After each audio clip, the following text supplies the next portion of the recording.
Hello students, कल अपने vapour pressure को डिफाइन कर लिया था और उसको अफेक्ट करने वाले फैक्टर्स भी देख लिए थे। ठीक है, factors affecting of vapour pressure में अपन ने nature, temperature and surface area देखा था।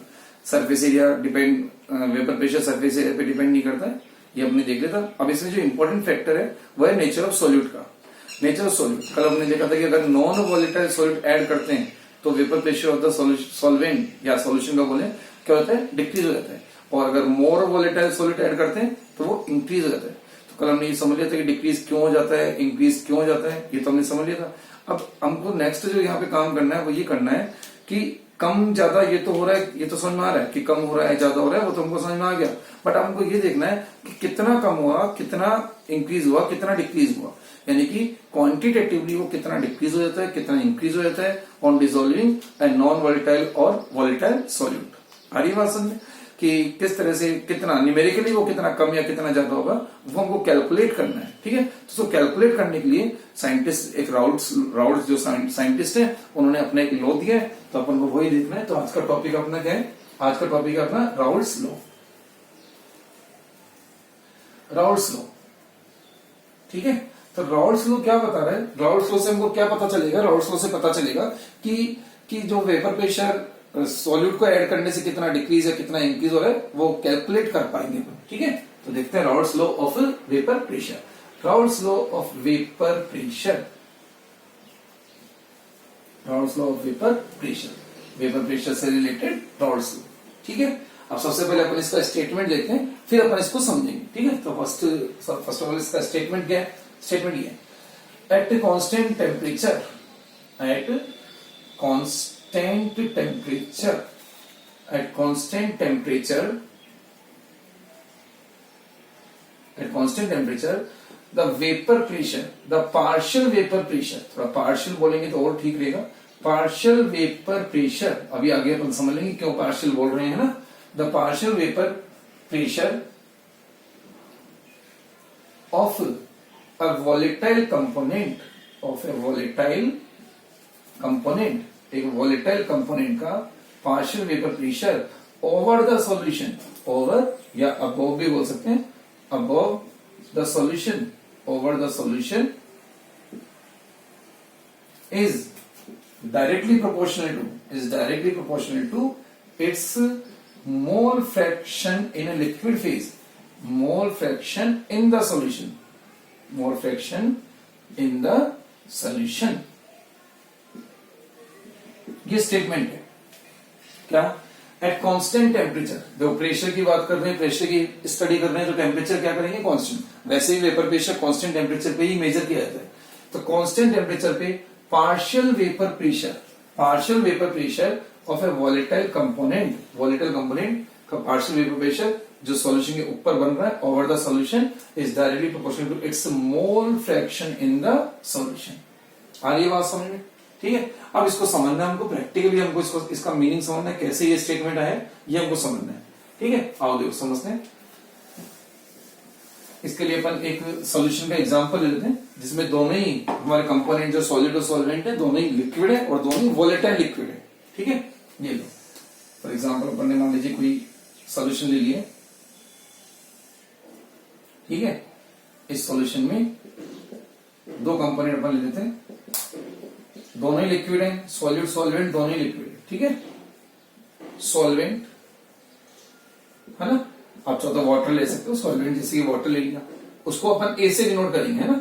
अब पूरे होल चैप्टर में अपन सॉल्वेंट के लिए नोटेशन क्या रख रहे हैं, ए रख रहे हैं। और सॉल्यूट भी हमारा कैसा है, सॉल्यूट इसको बी से डिनोट कर रहे हैं। दोनों कैसे हैं, वॉलेटाइल नेचर में, सॉल्वेंट भी वॉलेटाइल है, सॉल्यूट भी वॉलेटाइल। वॉलेटाइल ही आपने क्या लिया है, सॉल्वेंट लिया है, और वॉलेटाइल ही कैसा लिया है, सॉल्यूट लिया है, दोनों ही वॉलेटाइल है। ठीक है, आप एग्जांपल भी रख सकते हो कि वाटर और एल्कोहल या वाटर और एसीटोन या एसीटोन और एल्कोहल है ना। तो इस तरह से वॉलेटाइल लिक्विड होना चाहिए, मिक्सचर होमोजीनियस होना चाहिए, ट्रू सॉल्यूशन होना चाहिए। ठीक है, इमिसिबल लिक्विड नहीं लेने अपन को। ठीक है, मिसिबल लिक्विड से लेने, इमिसिबल नहीं। आगे समझ में, मतलब कि अपन ट्रू सॉल्यूशन की बात करें तो ये सब बताने की जरूरत नहीं होनी चाहिए वैसे। ठीक है, अब इनका अगर वेपर प्रेशर देखे अपन ठीक है। तो अब वेपर प्रेशर, अब किसकी वेपर बनेगी, ए की बनेगी या बी की बनेगी या दोनों की बनेगी, तो दोनों की बनेगी। क्यों, कि दोनों वोलेटाइल है तो दोनों की बनेगी। ठीक है। अब जैसे ए की बनेगी, ये लो अपन ए की वेपर को ब्लू कलर से शो कर देते हैं, ठीक है, और बी की वेपर को, सॉरी ए की वेपर को ब्लैक कलर से शो कर रहे हैं और ब्लू की वेपर को, जो बी वाली वेपर है उसको ब्लू कलर से शो कर रहे हैं। यानी कि ये ब्लैक वाले जो पार्टिकल दिखाए जा रहे हैं वो सॉल्वेंट के और ब्लू वाले पार्टिकल सॉल्यूट के लिए। दोनों की वेपर बनेगी क्योंकि दोनों कैसे हमारे वोलेटाइल है।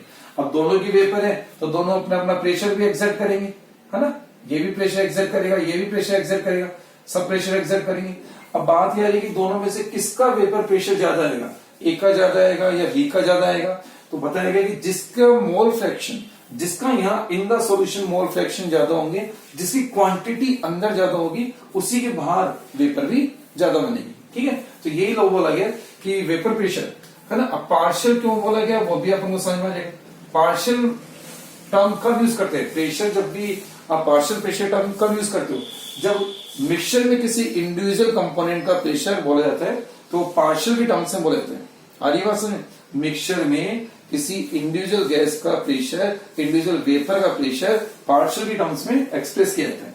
तो अब क्या बोल रहे हैं, partial vapour pressure of a component, है ना। अब यही तो था अपना statement, partial vapour pressure of a component, चाहे वो ए हो, बी हो, सॉल्वेंट हो, सॉल्यूट हो, किसके डायरेक्टली है, directly proportional to its mole fraction.